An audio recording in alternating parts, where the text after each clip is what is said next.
something that separates those who win at the highest level from those who don't. They have an immense amount of support. The real support that they have is the person that they share their life with. In fact, Harvard research found that 99% of your success is tied to your reference group, which is the 5 people that you spend the most time with. Your significant other isn't just part of that group, they dominate it. By the end of this video, you will have the tools to take a step back, to look at your life and honestly ask yourself, is the person that I'm with fueling my ambition or are they draining me of it? Here's the thing, I have been there. I was in a relationship where everything seemed fine on the surface. At first, this person was super supportive. Over time, there was these little cracks and little seeds of doubt that I started to notice. The more I grew, the more this person pulled back. If you and your partner are not aligned, you're not just like pulling at each other, but you're actively working against each other's goals. And even if it's unintentional, this creates something that I call mutual sabotage. Okay, you might think that you're building something, but your efforts are quietly being dismantled by competing priorities, not to mention resentment. And so walking away was one of the hardest decisions of my life because at that point it'd been one of the longest relationships I'd ever been in. But if I look back, it was also the best decision and the most freeing because the moment that I let go of somebody who held me back, I made room for somebody who lifted me up. And when I met Alex, my now husband, that's when everything changed. There's really 3 types of support systems I have seen work the best. The first one is quarterback. This is when your partner is in it with you to win the game. You're going shoulder to shoulder and you're sharing the load. When you grind, they grind. When you're down, they're there to pick you back up. They understand your vision because it's their vision too.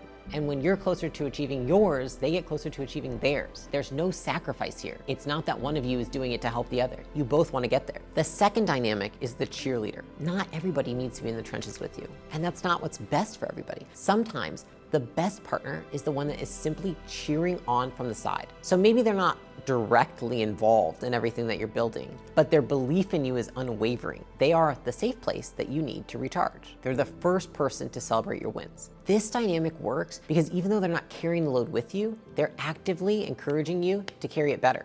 And the last dynamic I've seen is what I call zero interference. Somebody who doesn't do anything. They're not dragging you down. Maybe they're not pushing you up. They're not an energy vampire. There's no passive aggressive comments to kill your momentum. Your partner should, at a minimum, create a neutral environment where you can thrive because they do not provide any interference. Because if they're pulling you backwards while you're trying to push forwards, that creates a losing game. The right partner doesn't just add to your life, they will multiply your momentum. They will make you stronger, they will make you faster, they will make you more focused. So when you meet this person, you will feel like all of your best attributes got put on steroids. Take Alex and me. We are not just partners in life, we're partners in every single thing we do. Because we didn't just have a shared life, we had a shared vision. If he wins, I win. That kind of alignment creates personal power for both of us, not just in the short term, but in the long haul. Because you know that despite the whole world having ulterior motives, the one person that you share your life with at least does not. When people ask, well, how do I know if my partner is doing this for me or not? Look at your health, look at your wealth, look at your friendships, look at your business, look at your career.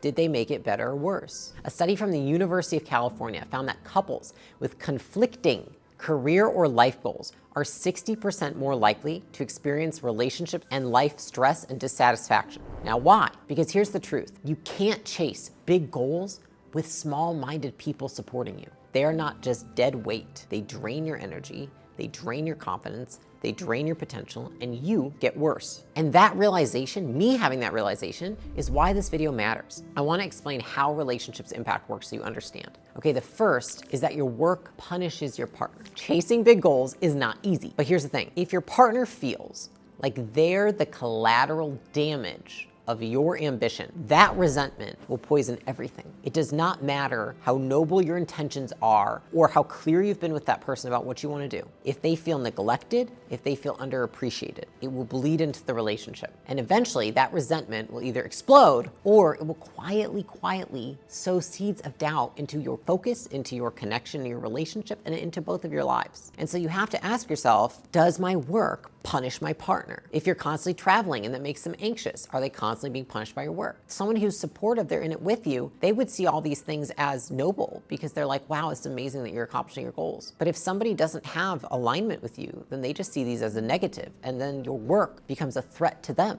Now, the second is that conflicting goals can also lead to mutual sabotage. Okay, so if you and your partner don't share the same vision, You're not building momentum, you're just pulling in opposite directions and creating more tension. Let's say you want to build $1 billion business, but they want a quiet, simple life on a farm. Neither of you is wrong. You're not toxic. But the truth is, both of you are going to end up frustrated. So instead of working towards a shared future, you unintentionally sabotage each other's progress. That energy does not just slow you down, it literally kills your drive over time, because alignment is not optional, it is mandatory for you to reach your full potential. There's nothing wrong if your partner wants to do something else, but it's really hard to build an amazing life together and to be a completely supportive spouse if your dreams constantly conflict. The next way this affects work is that their insecurity speaks doubt into your dreams. This one is the most dangerous because it doesn't always look like sabotage at first, because sometimes your growth, it's going to trigger their insecurities. They see you working harder, they see you dreaming bigger, they see you pushing limits, and instead of cheering you on, they start questioning the path. Why are you working so late?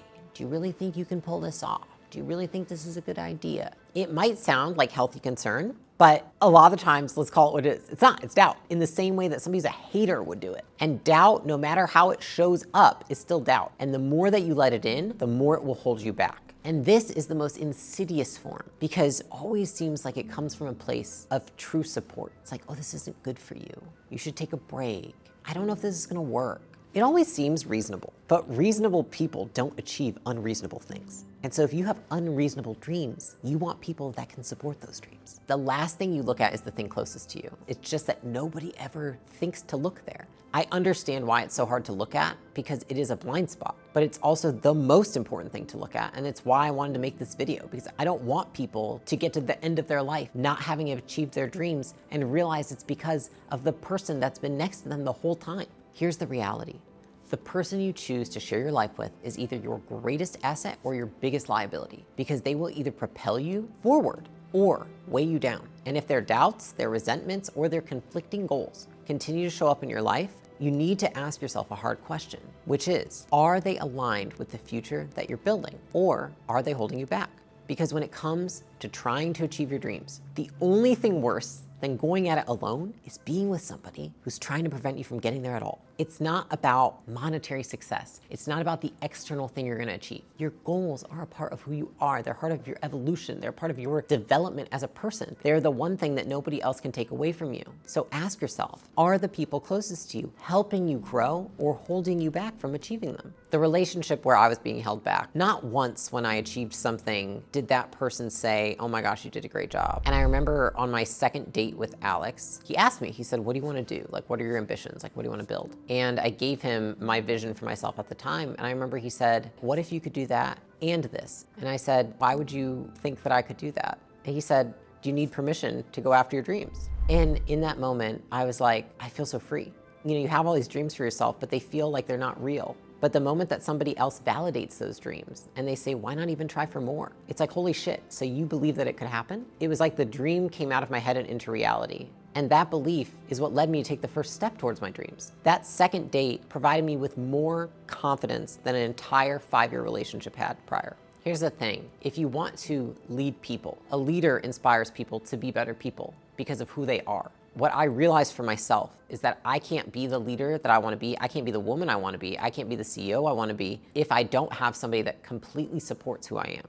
And so for me, it's not an option to have support. It's a requirement for what I want to do. And I think if you want to do bigger and bigger things, you need bigger and bigger support systems. You can't operate at peak performance when the foundation of your life is not at peak. Because this is the truth. Nothing, no relationship, no convenience is worth you sacrificing your dreams. And these stories that I tell you, they underline one undeniable truth, which is the person that you choose to spend your life with can either be your greatest asset or your greatest liability. And your partner is not just part of the story. They are the co-author of your success, your happiness, and your legacy. Choose wisely.